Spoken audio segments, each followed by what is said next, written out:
We've got Dr. Paul Offit, Vaccine Education Center Director and Children's Hospital of Philadelphia, attending physician in the Division of Infectious Diseases. We've also got Dr. Calvin Sun with the Monsoon Diaries, founder and CEO, clinical assistant professor and attending physician in emergency medicine right here in New York City. Dr. Sun, I want to start with you on that point Anjali made.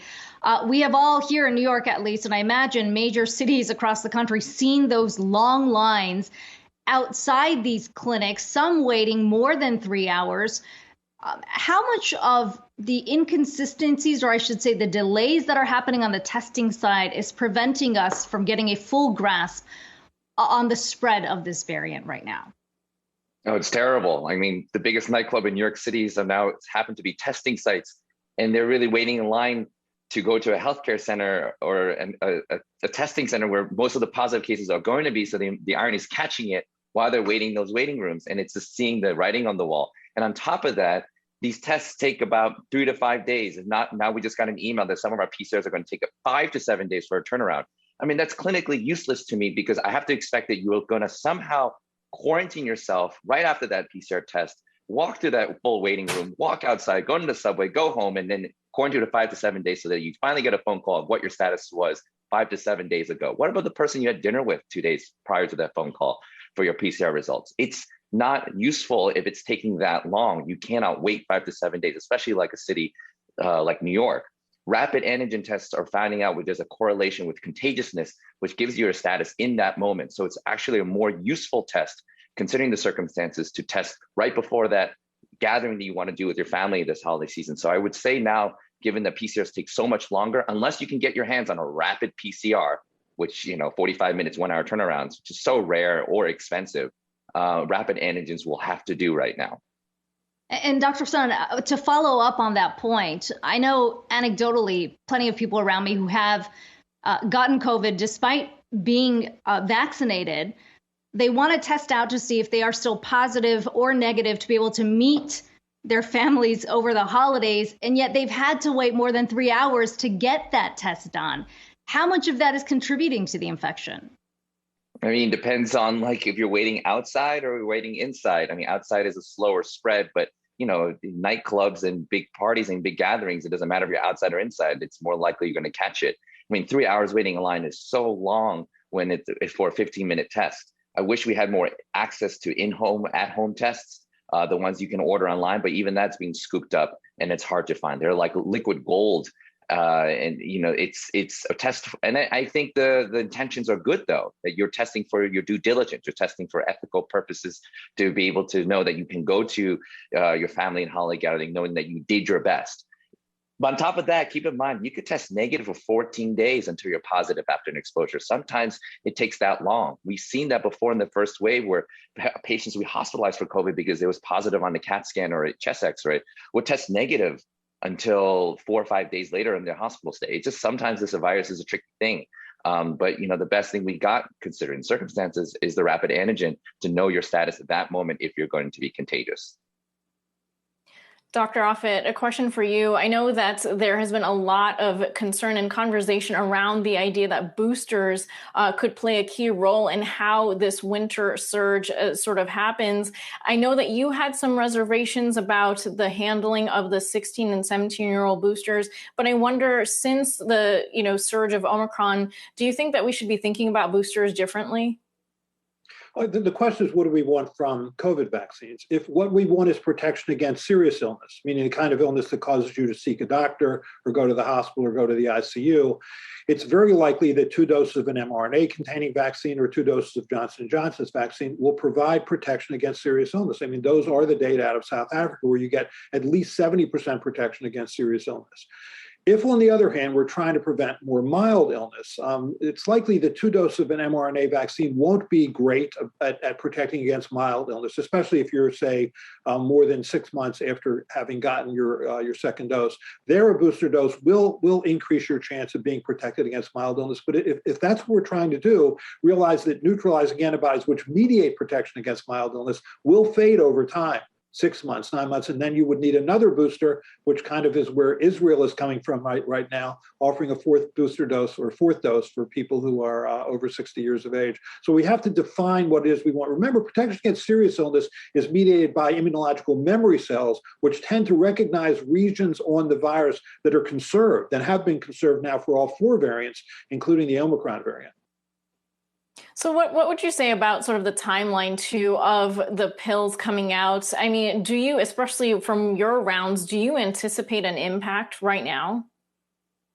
Well, again, get vaccinated. I mean, it's not hard to figure out how to get out of this pandemic. You know, if you look at Israel, which has a vaccination rate in this population of over 90%, they're averaging about 1 death per day, which would be the equivalent of maybe 35 deaths a day in this country. So that's our way out of this pandemic. You obviously, as Ben Franklin said, an ounce of prevention is worth a pound of cure. But it's interesting to see what happens with these, you know, the antiviral medicines, which if taken early can make a difference. And it may be that people who are unvaccinated or would be more willing to take a pill, as they've been willing to take hydroxychloroquine or ivermectin or things that don't work. This would work if taken early. So we'll see how that plays out. It could make a difference. Dr. Offit, what are you seeing in terms of the impact Omicron's having on the youngest kids who can't necessarily get a vaccine right now? Have you seen, you know, increasing hospitalizations on that front? And number two, to the point that the president has made over and over again, that there are the tools in place. What do those tools look like for the youngest? Well, again, so I mean, we have learned, I think, over the last 2 years of this pandemic, how best to treat children in terms of how to ventilate, you know, whether to give sort of immune suppressive agents like dexamethasone or baricitinib. So I think we're getting better at taking care of children. I mean, I was on service about a week and a half ago. We saw probably 18 children come into our hospital, including a handful in the intensive care unit. Actually, only one was less than 5 years of age. All the rest were over 5, many over 12, all of whom could have been vaccinated. Not a single one was, nor were their parents, nor were their siblings. So again, well, I feel like with the discussion of boosters and antivirals and monoclonals, we're somewhat taking a detour from what the real issue is, which is to try and figure out a way to vaccinate the unvaccinated. I have to believe there is a way to do this at the local level where we go into those communities that are under-vaccinated and just listen to them and try and answer their questions. I have to believe this is possible because that's our only way out of this. Dr. Offit, I hope your optimism gets spread around the world. But to Dr. Sun, on that note, I know that there's been a lot of spotlight on the idea and on the efforts of frontline health workers. We know that there are surges happening now in New York, for example. How is the situation when it comes to labor and staffing as it stands right now? Are you running into any issues?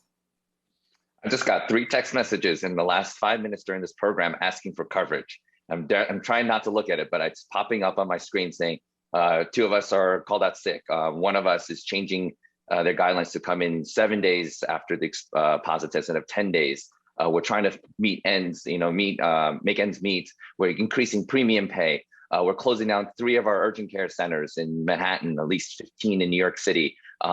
This is the life of a per diem doctor who works everywhere.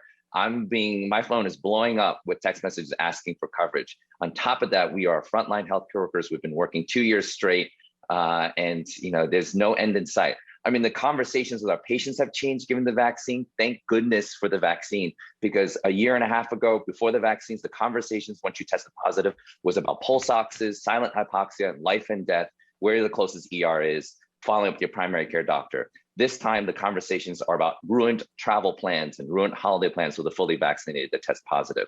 It's a relief per se, but also a different kind of burnout, because we've now become bona fide travel agents on top of trying to see sick patients in our line of work, on top of the fact that we're facing staff shortages, on top of that, we're cutting corners on trying to get positive staff members tested positive to come back earlier than the 10-day the window that they mandated for us. So we're trying to juggle a million things at once, at real time, active time, and it's exhausting. And when we are going to, be able to take a relief on this, if there are also misinformation out there and people pressuring us to not talk about the vaccine as much from our patients who don't believe in it. It's unforgiving. But you can't pour from an empty cup. But we just got to keep fighting. Yeah, I think the exhaustion is the right word after having to deal with this pandemic for so long. Dr. Offit, the last question to you. We did hear from Danny Meyer today, the head of the Union Square Hospitality Group, saying that he will now require boosters for his employees immediately, and then come January for those visiting his restaurants. That raises the question, of course, of those who can't necessarily get the booster. And there seems to be, all kinds of reports here about how long somebody has to wait to get the booster after having had COVID. Can you clear that up for us? Well, in terms of after having had COVID, you should wait until your symptoms are all completely gone, and then you can get a vaccine. In terms of but if you've gotten vaccinated, for example, and then you had COVID, you don't need a booster. If you've gotten COVID and never got vaccinated, then the answer would be to wait until your symptoms are gone.